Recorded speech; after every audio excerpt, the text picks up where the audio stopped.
Good morning बच्चों। आज हम लोग कक्षा 12 जीव विज्ञान में अध्याय 6 वंशानुगति एवं विभिन्नता का सिद्धांत में लैक ओपरान का अध्ययन करेंगे। तो बच्चों यह लैक ओपरान देखेंगे। लैक जो है लैक्टोज से मिलकर बना है और ओपरान जीनों का समूह। बच्चों लेक एक आपका इंड्यूसर है, एक उत्प्रेरक का काम करता है। तो लेक ओपरान क्या है, पहले हम इसकी परिभाषा देख लेते हैं, कुछ इसके विषय में लिख लेते हैं, फिर आगे हम इसके विषय में समझते हैं। तो चलिए शुरू करते हैं।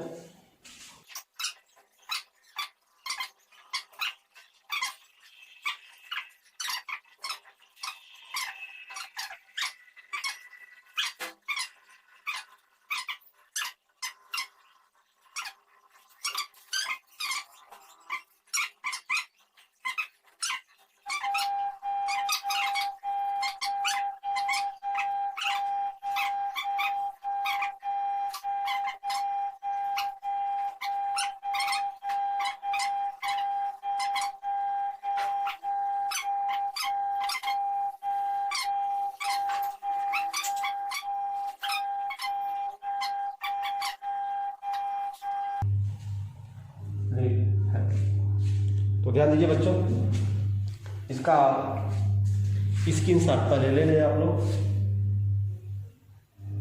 चलिए देखिए, अब ये लेक ओपरान हमने लिख दिया। लेक ओपरान क्या है, ध्यान दीजिए।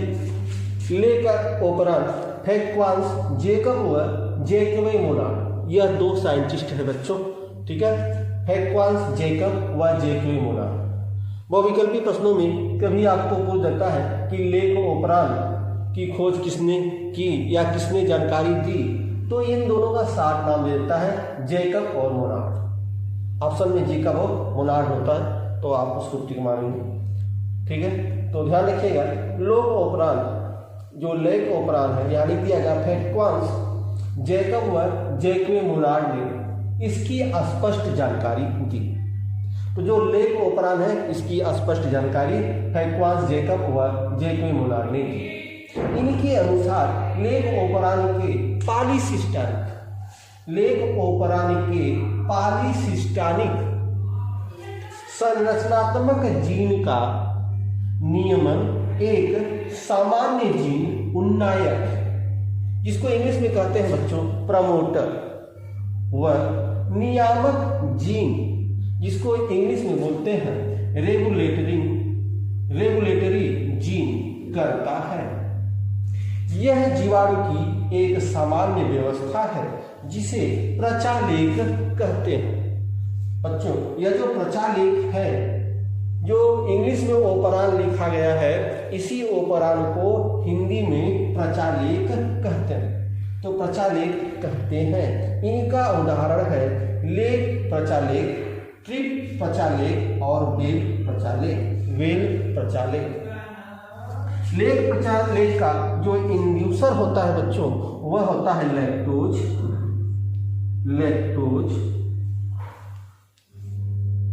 उत्प्रेरक, ठीक है। इंड्यूसर या उत्प्रेरक क्या होता है लेक प्रचालेख का, लैक्टोज। ट्रिप प्रचालेख का जो आपका उत्प्रेरक या इंड्यूसर होता है, वह होता है ट्रिप्टोफैन,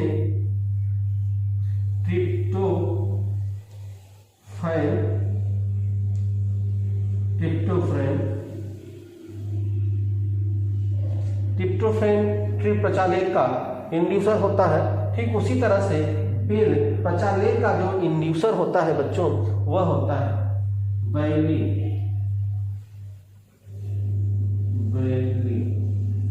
यह इनका इंड्यूसर है बच्चों। चलिए, अभी आपको यह समझ में नहीं आ रहा होगा, ठीक है, लेकिन धीमे धीमे जब हम आपको समझाएंगे तो आपको स्पष्ट समझ में आने लगेगा। जो बच्चों आपका डीएनए होता है, यह आपका डीएनए है, इस तरह से आपका डीएनए होता है, यह डीएनए। और आपको पता है कि डीएनए से जो एमआरएनए का निर्माण होता है, यह आपका डीएनए है। और डीएनए से क्या निर्माण होता है बच्चों, डीएनए से आपका mRNA का निर्माण होता है। और आप पढ़ चुके हैं कि mRNA का निर्माण संरचनात्मक जीन पर होता है। जो संरचनात्मक जीन होता है उसी पर mRNA का निर्माण होता है। यही आपने लिखा था कि जो संरचनात्मक जीन है जहां से mRNA का निर्माण होगा उसका नियमन दो जीन करते हैं। एक उन्नायक जिनको हम प्रमोटर कहते हैं और दूसरा नियामक जिन्हें हम रेगुलेटरी जीन कहते हैं। वही इनका नियमन करते हैं किसका, जो संरचनात्मक जीन पर mRNA बनता है। संरचनात्मक जीन पर mRNA कब बनेगा यह कौन निर्धारित करेगा, यह उन्नायक और नियामक जीन, ठीक है, निर्धारित करेगा कि कब जीन बनेगा। अर्थात संरचनात्मक जीन पर जो mRNA बनता है इसका नियमन या नियंत्रण कौन करता है, उन्नायक और नियामक जीन करता है। तो किस तरह से करता है अब हम इसका अध्ययन करेंगे। तो लेक ओपरान क्या है, लेक ओपरान जो है एक इंड्यूसर का काम करता है, एक उत्प्रेरक का काम करता है। और लेक ओपरान में जो इंड्यूसर होता है अर्थात उत्प्रेरक जो होता है वह लैक्टोज होता है। ठीक है बच्चों, तो चलिए हम देखते हैं कि किस तरह से संरचनात्मक जीन का नियमन अन्य जीन करते हैं।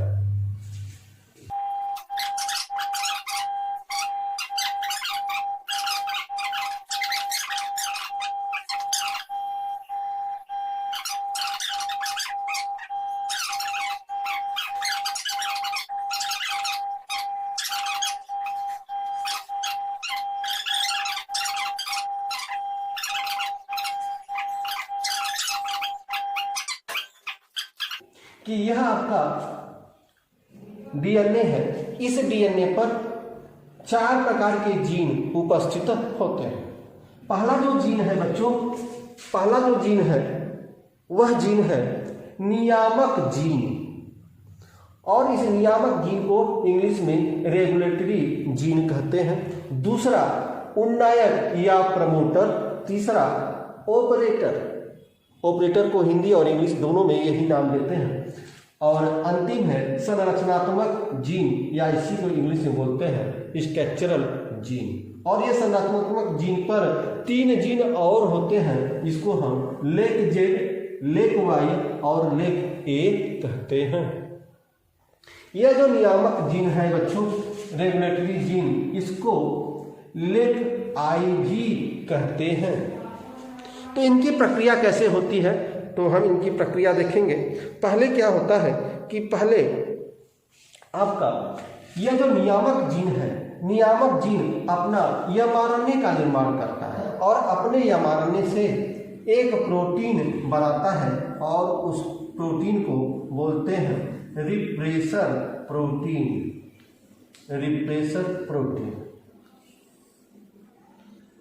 ठीक है बच्चों, तो नियामक जीन पहले mRNA बनाएगा, पहले अपना mRNA बनाएगा, यह अपना mRNA, और अपने mRNA से यह रिप्रेसर प्रोटीन बनाएगा। तो रिप्रेसर प्रोटीन इस तरह से इसकी संरचना होती है, जो इस तरह की इसकी संरचना होती है। और यह रिप्रेसर प्रोटीन ऑपरेटर से जाके जुड़ जाता है। जो यह नियामक जीन अपना प्रोटीन बनाता है यह प्रोटीन ऑपरेटर पे जाके जुड़ जाता है। तो ध्यान रखिए, नियामक जीन पहले mRNA का निर्माण करता है, mRNA से रिप्रेसर प्रोटीन, और यह रिप्रेसर प्रोटीन ऑपरेटर पे जाके जुड़ जाता है। आपको पता है यह भाग नियामक जीन है, यह उन्नायक है, और यह आपका क्या है, ऑपरेटर है। तो ऑपरेटर भाग पर यह जो रिप्रेसर प्रोटीन है यह आके जुड़ जाता है। उसके बाद यह ध्यान रखिए, उन्नायक या प्रमोटर आपने अध्ययन कर लिया है कि उन्नायक और प्रमोटर का कार्य क्या है, यह mRNA पॉलीमरेज को जुड़ने का स्थान देता है। तो यहाँ पर उन्नायक पर आके जुड़ जाता है RNA पॉलीमरेज, इस तरह से आके जुड़ जाता है आपका mRNA polymerase, mRNA polymerase, mRNA polymerase.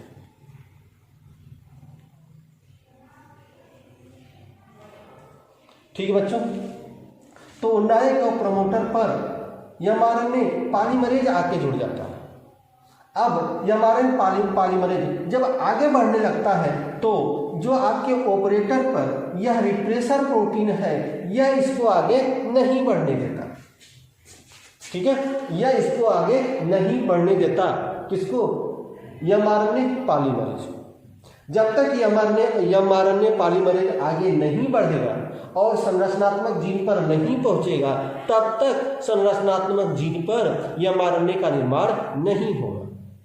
RNA polymerase ही संरचनात्मक जीन पर क्या करता है, जो डीएनए होता है उसके नाइट्रोजनी बांड को तोड़ देता है और वहां पर जो पहले से ही कोशिका में मौजूद नाइट्रोजनी क्षार होते हैं वो आके जुड़ने लगते हैं और एमआरएनए का निर्माण होता है।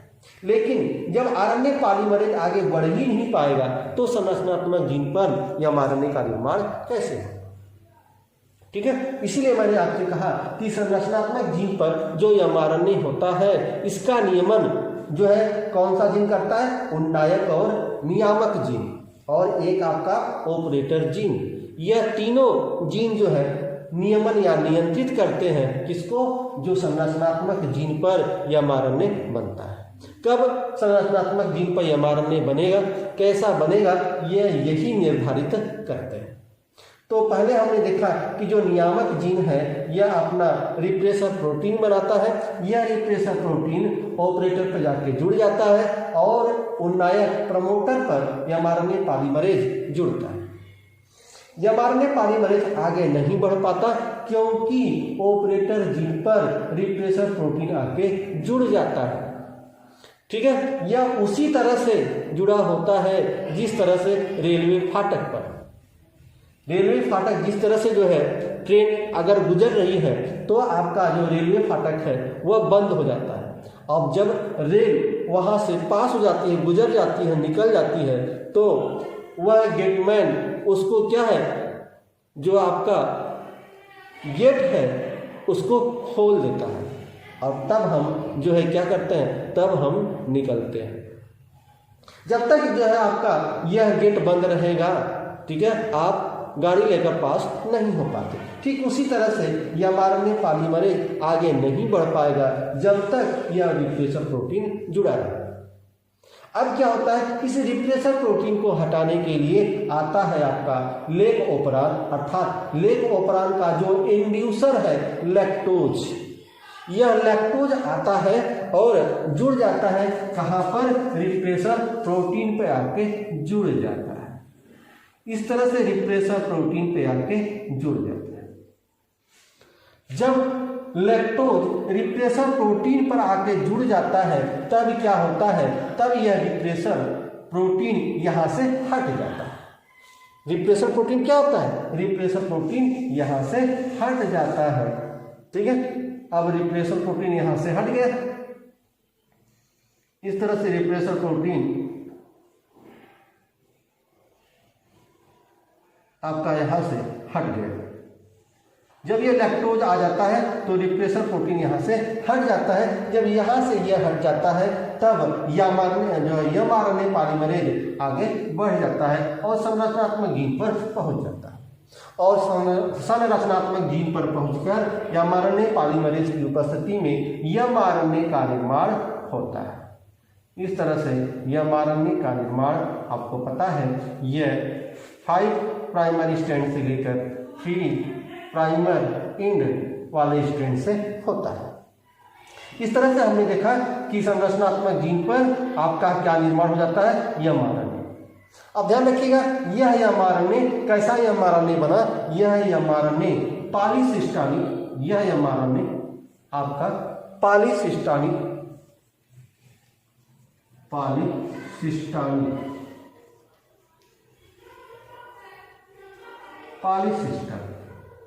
एमआरएनए, यह कैसा एमआरएनए बना, पॉलीसिस्टानिक एमआरएनए बना। पॉलीसिस्टानिक एमआरएनए क्या दो तरह से होता है, एक मोनोसिस्टानिक होता है, दूसरा पॉलीसिस्टानिक होता है। जो मोनोसिस्टानिक होता है उसमें केवल एक ही जीन एमआरएनए का निर्माण करता है, केवल एक ही जीन, केवल एक ही, उस जीन पर केवल एक ही सूचना निहित होती है। ठीक है। तो जब एक ही केवल जीन, ठीक है, या mRNA का निर्माण करते हैं तो उसको हम मोनोसिस्टानिक कहते हैं। जब एक से अधिक जीन मिलकर या mRNA का निर्माण करते हैं तो उसे हम पॉलीसिस्टानिक कहते हैं, क्योंकि उसमें एक से अधिक सूचनाएं होती हैं उसको बनाने के लिए। ठीक है, जब एक से अधिक सूचनाएं होती हैं या एक से अधिक जीन मिलकर mRNA का निर्माण करते हैं तो उसे ही हम बोलते हैं पॉलीसिस्टानिक। तो यह पॉलीसिस्टानिक है। देखिए संरचनात्मक जीन पर 3 जीन जुड़ा हुआ है, लेक जेड, लेक वाई और लेक ए। यह तीनों मिलकर आपका यह mRNA का निर्माण करते हैं। तो देखते हैं लेक जेड जो है किसका निर्माण करता है। तो लेक जेड आप लोग देखेंगे बीटा गैलेक्टोसिडेज, यह जो आपका बीटा गैलेक्टोसिडेज का निर्माण करता है। ठीक है बच्चों। अब लेक वाई किसका निर्माण करता है। तो लेक वाई परमीनेज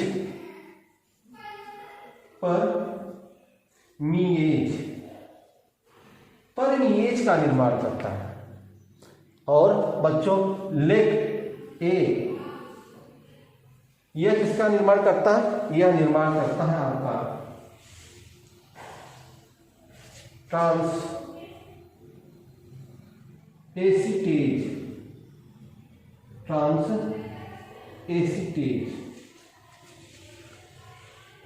जो है एसीटेज का निर्माण करता है। तो इस तरह से देखिए बच्चों कि संरचनात्मक जीन पर 3 जीन जुड़ा हुआ है, लेक जेड, लेक वाई और लेक ए।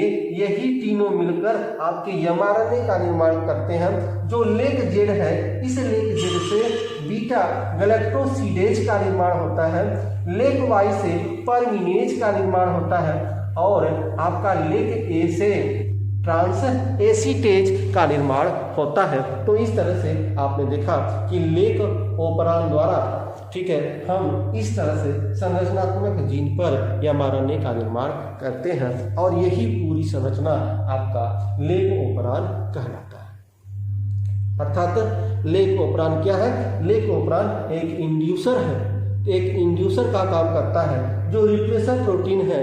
जब तक रिप्रेसर प्रोटीन पर लेक ओपरान का इंड्यूसर अर्थात लैक्टोज नहीं आ जाता तब तक mRNA पॉलीमरेज आगे नहीं बढ़ पाता। जब mRNA पॉलीमरेज आगे नहीं बढ़ पाएगा तो संरचनात्मक जीन पर mRNA का निर्माण नहीं होगा। अर्थात लेक ओपरान एक उत्प्रेरक, एक प्रेरक या एक इंड्यूसर का कार्य करता है। उसी तरह से आपको बताएं कि जो लेक ओपरान है, ओपरान हिंदी में इसको प्रचा लेके कहते हैं, यह 3 प्रकार का होता है। एक लेक ओपरान जिसका इंड्यूसर लैक्टोज होता है, एक ट्रिप जो है ओपरान होता है जिसका जो है इंड्यूसर ट्रिप्टोफेन होता है और एक बेल ओपरान होता है जिसका जो है इंड्यूसर बेलिन होता है। तो आपके सिलेबस में यही लेक ओपरान है। यदि वो सब जो है भी आता है, ट्रिप ओपरान और बेल ओपरान भी आता है, ठीक इसी तरह से कार्य होगा, इसी तरह से ही कार्य होगा। बस केवल अंतर यह होगा कि जो आपका रिप्रेशन प्रोटीन पर लैक्टोज आके जुड़ गया है, यदि आपका ट्रिप्टोफैन वाला होगा तो आपका ट्रिप्टोफैन ओपरान में जो है या ट्रिप्टोफैन इंड्यूसर आके जुड़ जाएगा। बस यही अंतर है और सेम प्रक्रिया उसमें भी वही होता है। इसी के साथ बच्चों लेक ओपरान का हमने अध्ययन कर लिया है और अगले वीडियो में हम मानव जीनोम परियोजना का अध्ययन करेंगे। तब तक के लिए बच्चों धन्यवाद।